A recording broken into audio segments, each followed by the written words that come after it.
Today in the Chokeslam Wrestling Report, we are going to interview the owner of Brii Combination Wrestling, Mr. Anthony Cole, and we're going to start it off and talk about how he started this promotion and who has been coming through this indie promotion and who he's working, and we'll probably talk about his feeling, how the pro wrestling world is now, and much more on the Chokeslam Wrestling Report. Is the moment we've all been waiting for the thousands in attendance and the millions watching around the world. Ladies and gentlemen, let's get ready to rumble!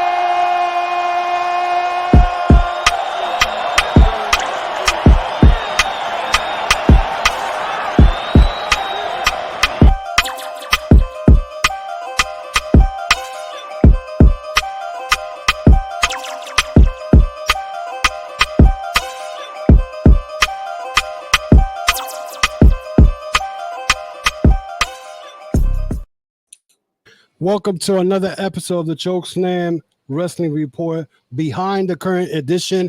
And today I have a special guest, and we have the owner of Brii Combination Wrestling, no other than Mr. Anthony Cole. Thank you for coming into the show, guy. Welcome, welcome, welcome. How you doing, buddy? I'm doing good today, man. Thank you for having me. Appreciate it. Yes, yes. I personally, I know I've been following you on Twitter and whatnot, and I know oh my god, Eric, oh my god, Jaden was the one who mentioned your name a couple of years ago. He said, oh, you should get in contact with Anthony Cole, and maybe he could get you wrestlers for you to interview. And I believe I text you, but I think because of the COVID, a lot of craziness was going on during that time. And I had this thing in my head that you ran the Bronze Wrestling Federation. I don't know why. No, that wasn't me. Yeah. So give me a little, at least a feedback on what's Brii Combination Wrestling, who has come through, and how long you've been, involved in the pro wrestling scene. Okay, so Brii Combination Wrestling, we just celebrated our 7-year anniversary.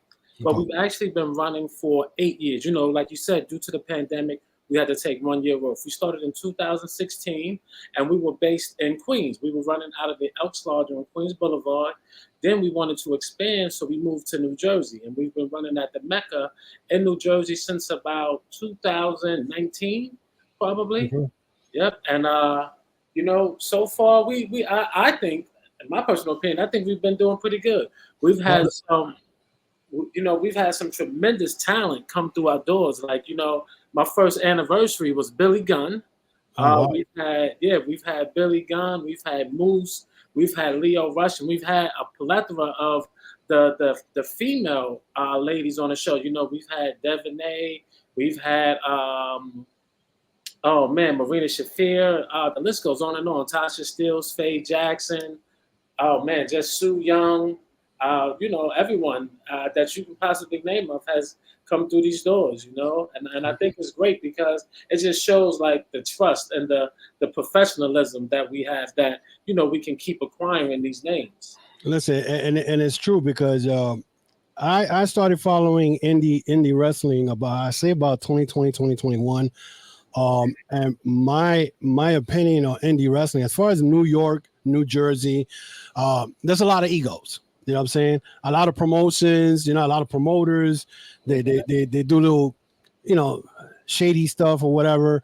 But when you got a promotion like yours that's still around since, 7 years already? 7 years.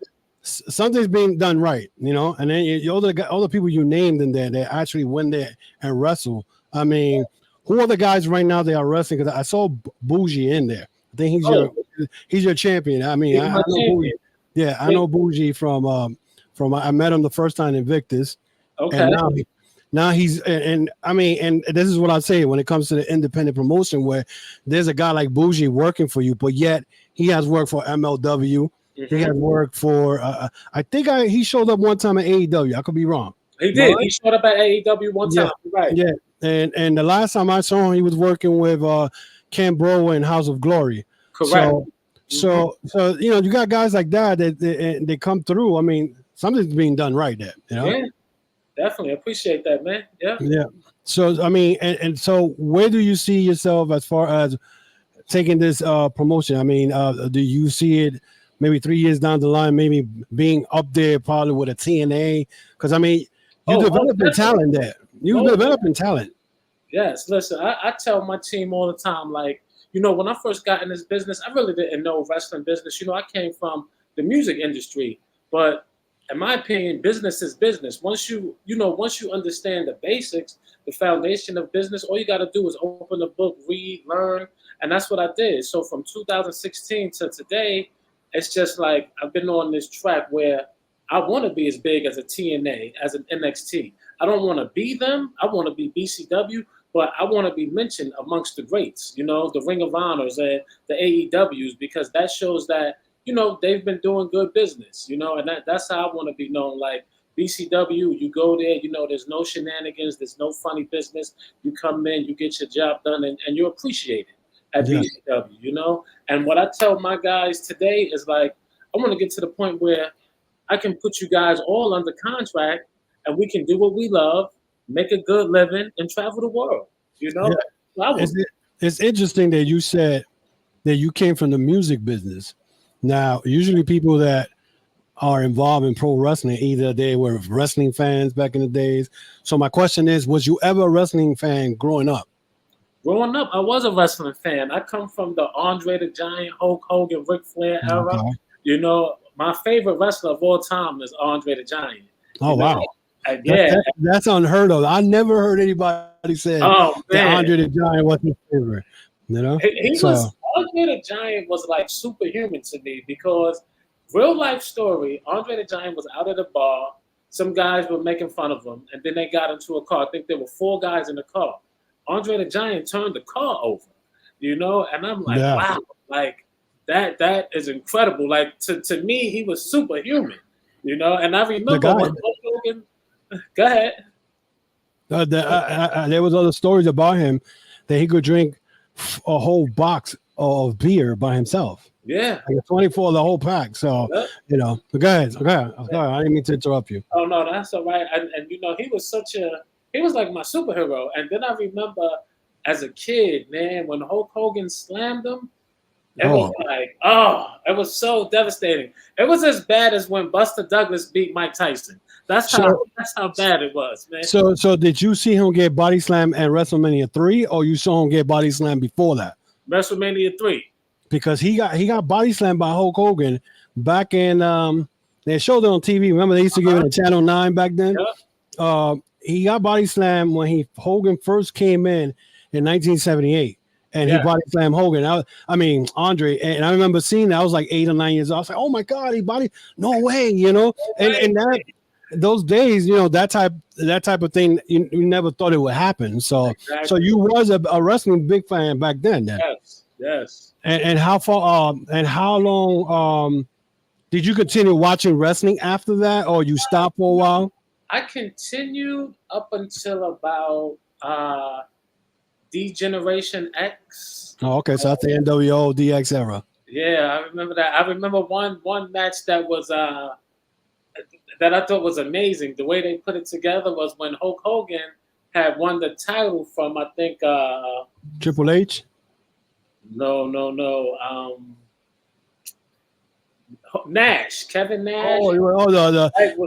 The tap. Yeah, he tapped himself out. Oh, that was incredible. I love that. I was like, yo, that was excellent. Yeah, I think honestly, when they did that, I think that's when WCW went down the toilet. I always said that. You know what I'm saying? Because then after that WCW was never the same. You know, never. So who are your who's your Brii Combination Wrestling World Champ in there? Darius Carter. Oh, Darius, yes. Why am I asking this? I saw this online today. I was like, now Darius Carter. I mean, I seen him one time at Invictus. Okay. And this guy has all the tools.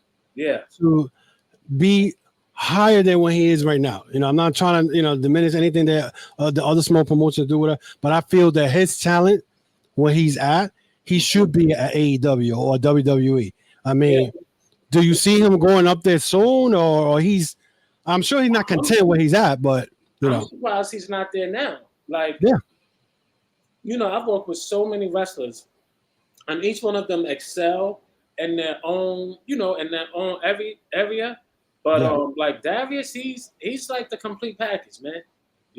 Humble, hardworking, always shows up.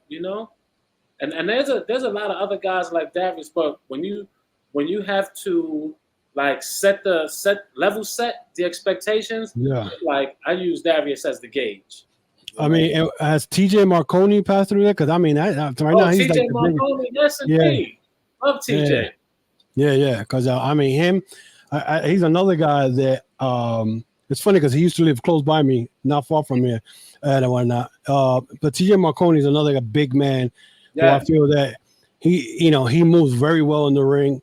Who are the people that has come by right now as recently? Like, a matter of fact, the people that you're working with right now that's in your roster, any of them that you could say right now off your head that that you think it's going to go to the next level? Well, off the top of my head, I think about Vicious Vicky. Was just on. I think she's going to be on TNA tonight. Oh yeah, that's how I heard that. Yes. Yeah. She's going to be doing a tag team. I saw her earlier. Forgive me for not remembering. Don't worry about it. Yeah, she's going to be on TNA tonight. So I think, guys, ladies like Vicious Vicky, definitely. And I have a plethora of guys that I see going to the next level very soon. Jay Bouji's one of them. Anthony Gangone. Oh, yeah, Anthony Gargone, yes. Yeah. Because it's funny because the first time I saw Gargone, he was the House of Glory champion, world champion. House of Gangone, yes. Yeah, it was. I think it was 2019. That was my first House of Glory show. That was my first independent show that I ever went to. Because I used to always go to Ring of Honor, WWE. At that time AEW wasn't around. So Anthony Gargone. I remember seeing him at April. It was April 2019. That same night was a G1 Supercard, and I was like, "Yo, who is this guy?" He was real good, whatever. But then he got injured, and then I never saw him again. I think the House of Glory, he left, and he was still the House of Glory world champ. Then I seen him again at Project Codename Wrestling. Yeah. So, and I think that was my last show that I ever went. So, do you work with those guys, like with Project Codename? We know each other. We haven't had the opportunity to do business, but I'm open to it. Yeah, because I know they were doing a lot of business with other small promotions and whatnot. Mm-hmm. Like they had like some tournament. I remember I think it was 2022 November or 2022. But but back to you again when you said you came out of the wrestling. From the music business.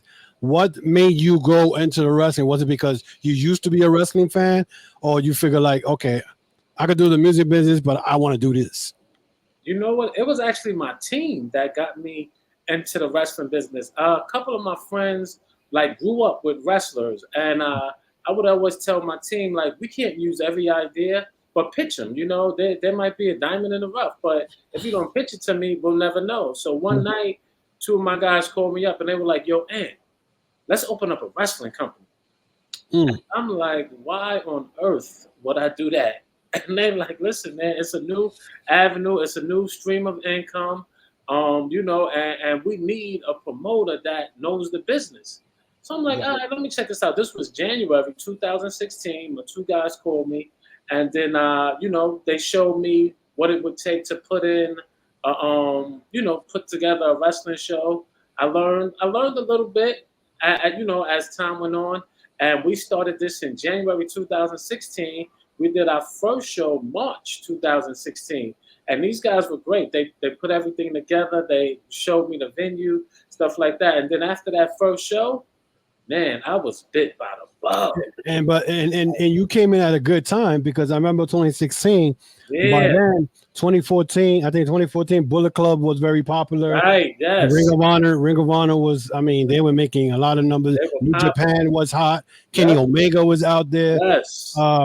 So you came in at a good time. Oh yeah. Yep. So let me give me your thoughts about how the wrestling business right now as a whole, that including independent, AEW, whatever. What do you think about how the business is being run right now and whatnot, and how the wrestlers are today compared to back in the days? Oh man, like I think that today wrestlers have, well, at least in my experience, the guys that I work with, I feel like they have a greater appreciation for the business. Meaning, like when we first got in, like in 2016, I would have to remind guys, hey, post a promo, promote the show, send me your promo, talk about your match. And, it was like pulling teeth. But now today, people realize, at least a lot of the wrestlers that I deal with, they realize that, look, not only am I a wrestler, but I'm actually a business. So the more that I promote myself, the more that I invest in myself, the more I'll get out there. And that's what I see now. A lot of guys, they talk more on the business side rather than just like, the basics of wrestling. I can get in, I can do a match, I can do this and that. But when the guys talk to me one-on-one, they really talk about, the business and how we can make it better as a whole. So I think with that, the industry is going to change. And then, and from like the higher level, the WWEs and the AEWs, I think those guys are starting to realize too that there's some value to being on the indies. There's like things that you appreciate by being on the indies, by being able to talk to your fan after a match or something like that. That's the difference. Yeah, you see what WWE did.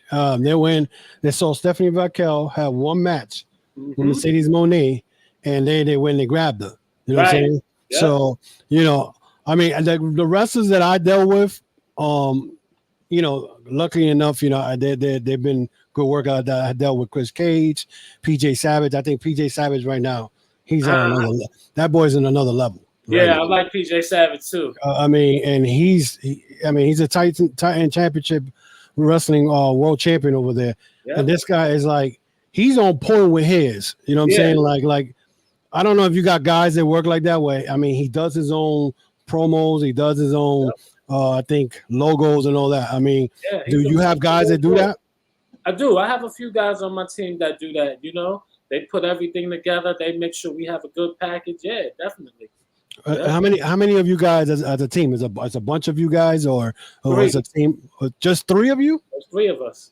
Oh wow! So are you planning to get some some type of TV deal or streaming service? I actually am working on my own Roku channel right now, and I also have my own application, BreeCW.tv, that will be live streaming from, and you can go on there, get a subscription, and I do put up free matches on there from time to time. So it's called what? BCW? BRII CW.tv. .tv. Okay, I'm gonna go check that out. So.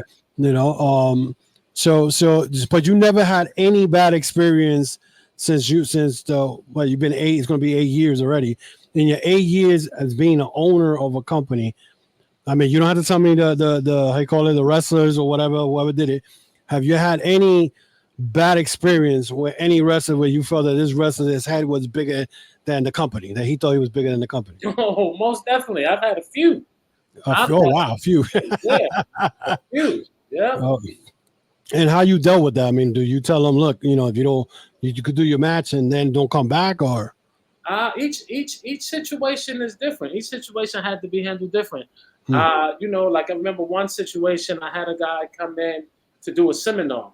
We agreed on one price. The seminar happened, and then after the seminar, he told me that no, this isn't the price. This is the price. It was double, right? Mm-hmm. And then he was like, "Oh, I want my money. If I don't get my money, this, that, and the other." And I'm like, well, I mean, you can go ahead and get your money. You can go over there and,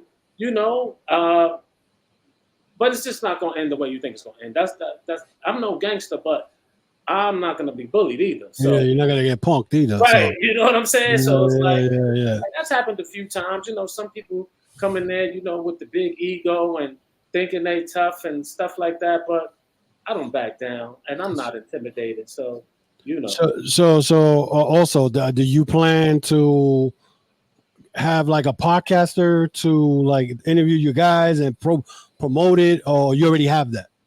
We have 3 podcasts right now. Okay, we have A Shot of Wrestling, and then a subsidiary of A Shot of Wrestling is A Shot of BCW.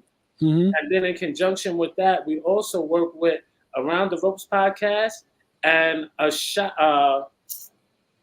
This is AJ Pan's podcast, On the Rocks with AJ Pan. I always mess that name up, but that's his podcast as well. You know, they all talk about BCW news and stuff like that. Yeah, I gotta get I call it, do some networking and for us we go all network and do something together. Definitely, man. You know what I'm saying? So so what is your next show coming up? Because I know you told me, but me I'm all over the place. You know what I'm saying? Like I got a lot of things going on. But what's your next show coming up? Yes, my next show is August 18th, and this is the first ever BCW Grand Rumble, and this is a tribute to Mama Pan. Last year we did Summer on Smash, a tribute to Mama Pan, but then AJ and I were talking, and we realized that his mom's most favorite event was the Royal Rumble. So to further tribute to her, we're doing the Grand Rumble. And I think this is, and let me tell you something, I don't dance, right? But last year at Summer on Smash, a tribute to Mama Pan, I felt like Mama Pan herself took me by the hand and woke me in the ring so I could do a two-step for her.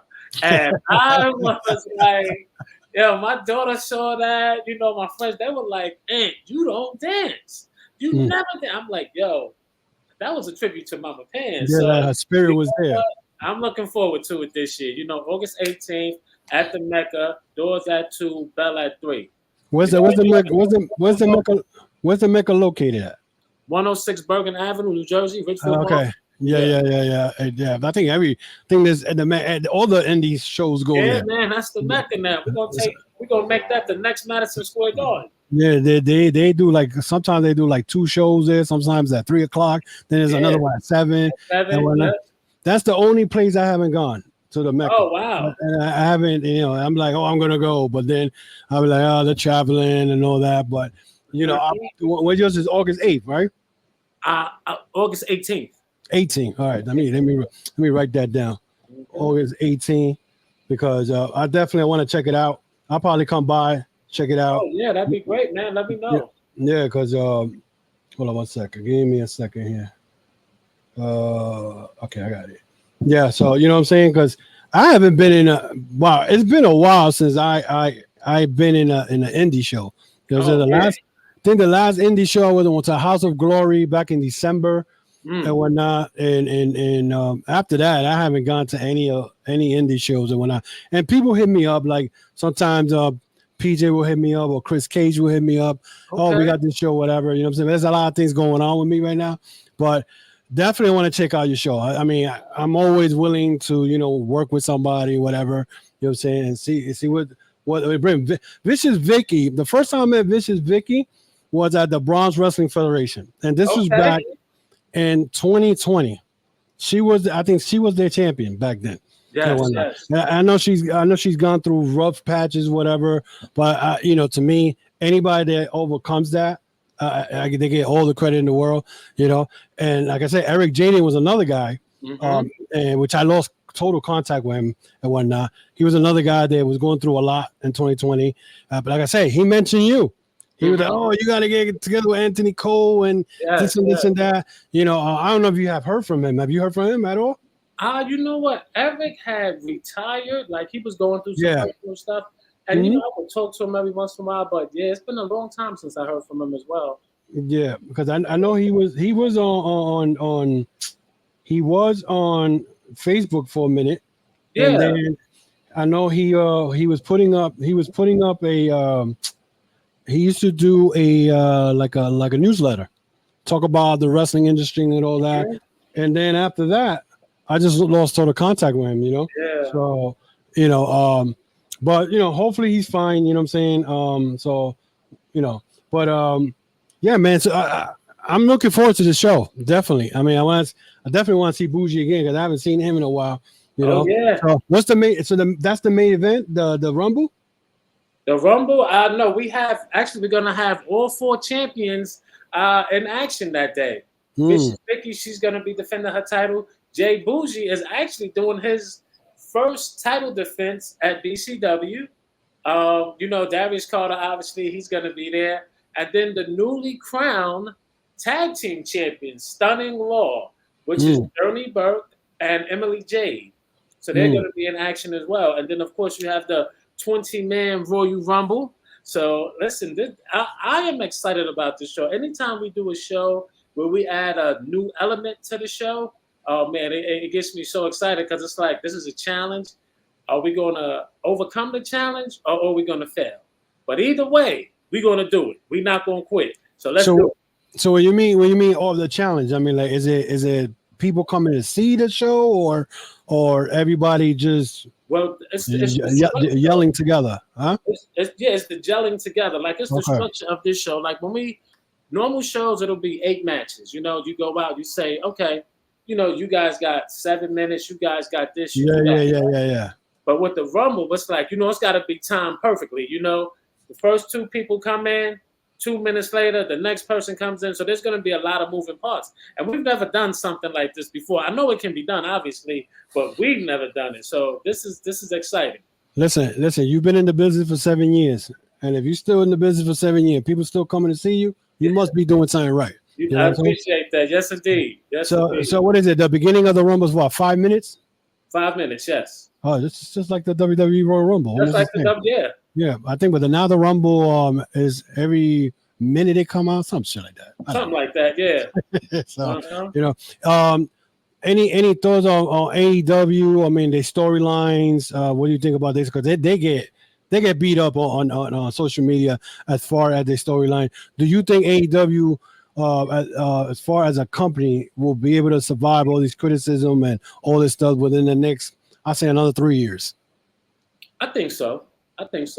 I mean, I am a big believer in, you know, as long as you keep people talking, and you know, even though it's some like they're taking some hits, it's not detrimental. You know, it's keeping people listening, it's keeping people talking, and I think they'll recover. You know, I know a lot of those guys on AEW. A lot of those guys have been on my show, so good bunch of guys over there, and I think they'll pull it together.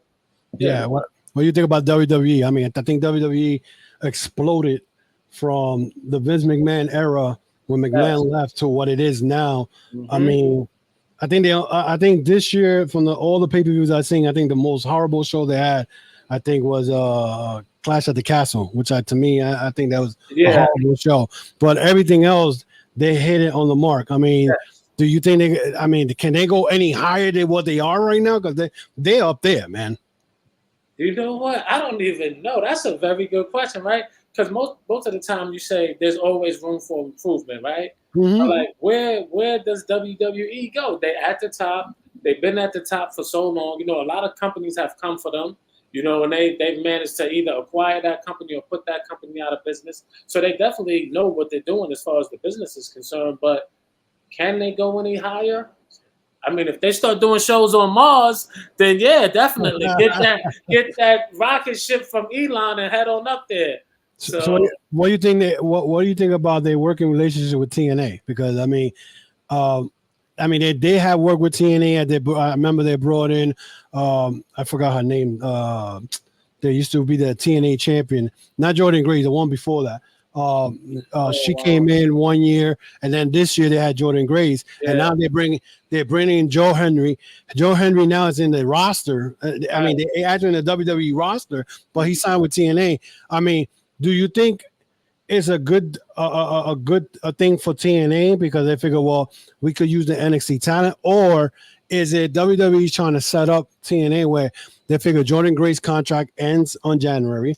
You still got Joe. Now you go get Joe Henry. And then you got Moose, who's the world champion. I don't know how much. I think he signed a 2-year deal. But once they get those 3 guys, do you think they're going to still continue to work with TNA? I think they will. I think that they're at the level where they can actually make a few demands and get some stuff that'll be beneficial to them. I think they can. Yeah. Oh, okay. Because I remember I put I think it was either one of my podcasts. I said I felt that WWE was trying to set up TNA so they could buy them, right? But then somebody made a good point where they said, why would WWE buy TNA? Because in reality, TKO owns WWE. So they feel, why are we going to spend money on them? Let's work with them. Right. And then whatever, do the partnership. If it works, it works. If it doesn't, it doesn't. Exactly. You know? Yep. So, that's the way I see it. But anyway, so let everybody know where they could reach you, all your social media, everything, all the good stuff. Oh man, tickets are available to the Grand Rumble on Eventbrite. Put in grandrumble.eventbrite.com. You can get your tickets there. Twitter, Facebook, Instagram. Go under Brii Combination. You'll find us all over there. And on social and on YouTube, Brii Combination, no space, on YouTube channel. And when you see that big dragon, you know that's us. And just I'm gonna do some selfish promotion here, okay? Nah, go ahead. Listen, the stage is yours, brother. Awesome. So I'm bringing out 4 YouTube shows. On Monday, as a tribute to Friday night's main event, I'm going to be taking one main event from each of my shows over the last 8 years, and I'm going to be putting that main event up on Monday, starting next Monday, actually. And then Tuesday is going to be a mini series called How Did We Get Here? And I'm going to show like how Vicious Vicky became the champion, how Bouji moved up the ranks, even how Darius Carter, you know, his first title reign, then when he lost the belt to Marina Shafir, to his second title reign. And then Thursday is going to be Throwback Thursdays. You know, like I was looking at my very first show the other day, and I have forgotten all the people that was on that first show. Mikey Ripwick was on the first show. Yeah, you know, and I'm like, wow, we have such history now, and I want to, you know, bring it all out, let everybody get to see it. You know what I mean? And then that's a good idea, though. Yeah, and then on Friday, I'm gonna have Fabulous Female Fridays. All the ladies that have come through BCW that have put on matches, I'm gonna start taking one match every week and putting one of those matches up. So just people, because people need to know the history. You know, we've been doing this for 8 years, and I feel like, for me personally, there's definitely a lot of room for improvement. You know, so I'm gonna bring out these web series just to give people like more insight into BCW. I mean, that's a great idea. I mean, because it's something that East Coast Pro Wrestling does. They run up by Highland Mills up there, and they have what they call the ECPW. I think extra hour or something. They show little clips of shows that they had back in the days. You know, actually, that was my first. Actually, that was my first ever. Actually, I did a commentator for ECPW out of nowhere. I don't know. Nice. I'm gonna give you this little story. So it was back in November 2019, and a friend of mine was like, "Oh, I got this promoter. His name is Matthew Lynch." He was like, "Oh, he wants you to bring your podcast." I had just started my podcast probably 6 months. I had this little phone with a little headlight. You know, I wasn't doing none of this fancy stuff you see now. So he said, "Oh, you'll bring your podcast and all this." So I went. So I go there. And there's a group of guys who are supposed to be the commentators. I forgot the name of that podcast. I forgot, but they were like, "Oh yeah, you know, we need an extra guy because our guy is up there by Boston because he was doing the Spartan, so he was running late." So he was like, "You want to do commentating?" I'm like, "Okay, no problem." I mean, I said, "I'll do commentating. I'll pretend that I'm watching WWE like when I used to be a kid." You know what I'm saying? You know, I used to play with the dolls and like, oh, you know, like that. So. Then I said, well, the only thing I need is the name of the people who are going to wrestle tonight. I did that. I did everything that I think it was like a 2-hour show. I did everything. Here's the crazy part. I did that, but the people who recorded it didn't get the audio up, bro. So the audio, you can't hear the audio. Wow. But the experience of me doing it, I mean, I like it, but I didn't, you know, I knew they were recording it. So when I was like, oh, I want to hear it. No audio. No audio. They fired those people. I was like, they got to go. They got to go ASAP. Yes. That was my bad experience in the indie scene. So, look at that. But yeah. So anyway, guys, this is it for now. Again, I want to thank Anthony Cole for coming through. We definitely got to hook up. Definitely want to go check out the August 18th show and whatnot. So again, you guys can follow me on social media on Facebook, Instagram, Twitter. Of course, subscribe to the YouTube channel, the Chokeslam Wrestling Report. You guys can always check me out every weekend. I drop a new episode, talk about the wrestling scene and what's going on in the wrestling. Again, thank you again for everybody who support the podcast. Thank you, Anthony, for coming through. And we definitely will hook up again. Until then, guys, we'll see each other soon. All right.